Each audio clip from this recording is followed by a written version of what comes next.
Ayan guys, meron tayong nakitang collection kanina, Porsche cars. Yuhu, napakaganda.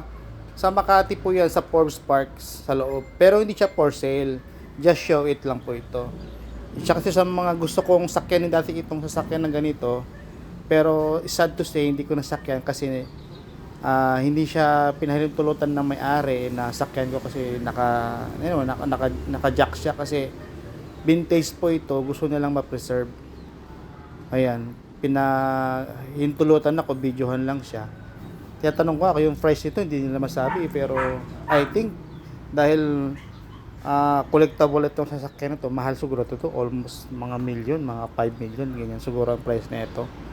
Grabe guys, oh, ang ganda oh. Ang kinis pa kahit hindi siya na ginagamit, talagang presentable ng may-ari. Tinanggal nila yung cover para lang ipakita sa akin. Ayan, siguro kung kilala nyo siya, yung may-ari nito, siguro wag ko na sabihin, baka ma-hold up si sir eh. Sabi niya kasi sa akin, iningatan niya yung pangalan niya. Pero binigyan niya tayo ng chance para videohan ito yung kanyang collectible na sasakyan. Ito nga pala yung Porsche.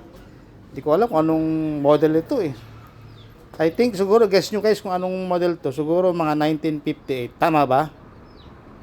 Yes.